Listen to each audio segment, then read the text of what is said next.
সকাল থেকে সন্ধ্যা পর্যন্ত রুটিন অনুযায়ী কাজ করতে করতে কোন দিক দিয়ে যে ছুটির দিন আসে আর যায় বুঝতেও পারি না।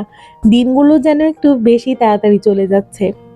আসসালামু আলাইকুম, কি অবস্থা সবার? আশা করি সবাই অনেক ভালো আছেন। এই তো আরেকটা ছুটির দিনে ব্লগ নিয়ে চলে এসেছি। আজকে শুক্রবার। আমি সকাল সকাল ঘুম থেকে উঠেই একটু স্মুদি বানিয়ে নিলাম, ম্যাঙ্গো স্মুদি। আরাফে বাবাকে এক গ্লাস দিয়ে দিলাম আর আমারটা আমি নিয়ে চলে এসেছি বারান্দায়। প্রথমে ভেবেছিলাম যে গাছগুলোতে একটু পানি দেওয়া দরকার, পরে আবার মনে পড়লো যে কিছু গাছ আমি এখনো টবের ভিতরে দেই নাই। তো প্রথমে সকালবেলা নাস্তাটা শেষ করব, বাবুদের জন্য এখানে পেঁপে ভর্তা, নরম ভাত করেছিলাম আর ডিম দিয়ে ওদেরকে সকালে খাওয়াই দিলাম আর তারপরে আমি চলে আসলাম টবের মধ্যে গাছ দেওয়ার জন্য। এই টবগুলো কেনা আনা হয়েছে আরো ৩ দিন আগে। তো আরাফের বাবাকে আমি ৩ দিন ধরে ওর পেছন পেছন ঘুরছি যে আমাকে টবগুলো একটু ছিদ্র করে দাও, কিন্তু তার সময় হচ্ছে না। তো অবশেষে আজকে আমি নিজে নিজে এগুলোকে ছিদ্র করে নিলাম আর এখন গাছগুলোকে আমি টবের মধ্যে দিয়ে দিব।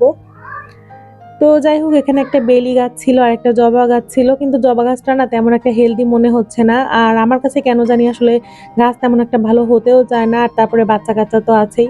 তবে এবার আমি আরাফাইলকে অনেক রিকোয়েস্ট করছি। আরাফ যদিও খুব একটা গাছপালা ধরে না, কিন্তু আহিল একদম মানে গোড়া থেকে গাছ উঠায় ফেলে এরকম অবস্থা।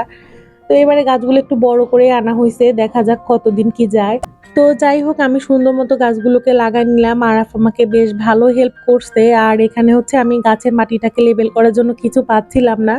তো আমার পুরনো একটা রান্নাঘরে খুন্তি ছিল, ওইটাকে আমি কাজে লাগাই দিলাম। আর এখানেই তো আমাকে পানি এনে দিছিল আরাফ। আর আহিল বারবার প্রশ্ন, মানে তার প্রশ্নের কোনো শেষ নাই আসলে। তো যাই হোক, সুন্দর মতো গাছগুলোকে আমি লাগিয়ে জায়গা মতো রেখে দিব আর তারপরে চলে যাব রান্না করতে। শুক্রবার মানে স্পেশাল কিছু রান্না করতেই হবে আর এরপরে আমার গেস্ট আসারও কথা আছে। তো আমি একবারে অনেকখানি গরুর মাংস রান্না করে রাখলাম যে ২-৩ দিন হয়ে যাবে। আর এই তো এরপর দুপুরবেলা বাচ্চারা খেয়ে দিয়ে একটা ঘুম দিল। তারপরে ওদেরকে নিয়ে একটু নিচে গেলাম হাঁটাহাঁটি করতে। আমার বাসার সামনেই যে জায়গাটা আমি ভিডিওতে সবসময় দেখাই যে মাঠটা, ওইটার মধ্যে এসেছি। তো এখানে অনেক বাচ্চারা খেলাধুলা করে, তো আরাফাইল এখানে একটু খেলাধুলা করলো। আর আসলে সময় সুযোগ করে আসা হয় না, কখনো কখনো দেখা যায় ওরা বিকালে সন্ধ্যা পর্যন্ত ঘুমায় কিংবা বৃষ্টি নামে। তো সব মিলিয়ে আর সবসময় আসা হয় না, দেখা যায় মাসে হয়তো একবার আসা হয়।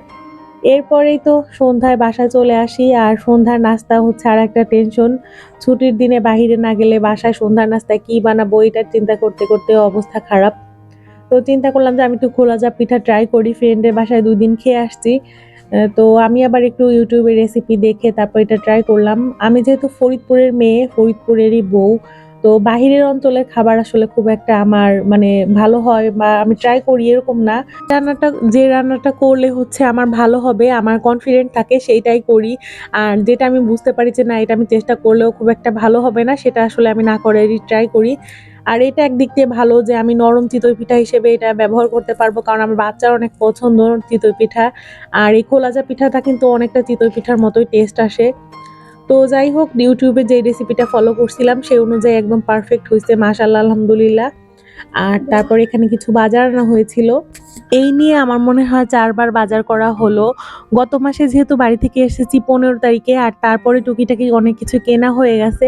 তো এই মাসে যখন যেটা মনে পড়তেছে তখনই লিস্ট ওর বাবাকে দিয়ে দিচ্ছি, সেই অনুযায়ী ও নিয়ে আসছে।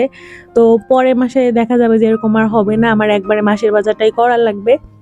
যাই হোক, টুকিটাকি স্ন্যাক্স আইটেম আর ওয়াশরুমের জিনিসপত্র বেশি ছিল, সাবান থেকে শুরু করে স্যাভলন, শাওয়ার জেল, তারপরে এই যে ওডোনিল, এগুলা। এই তো একটু চা পাতি ছিল, তারপরে সস, এখানে চিয়া সিড, ইসবগুল, একটু ডাল আর পাস্তা ছিল। এখন এই তো বাজারগুলো উঠিয়ে রাখার পালা। আর ফাইনালি আমি ভাইরাল ডিশ কোন ট্রাই করব। অনেকদিন পর ট্রাই করছি, অনেকের হয়তো ট্রাই করা শেষ হয়ে গেছে, কিন্তু সত্যি বলতে টেস্টের কথা যদি বলি, টেস্ট এভারেস্ট ঠিকই আছে, খুব বেশি খারাপ সেটা না, আবার অনেক বেশি ভালো সেটাও না।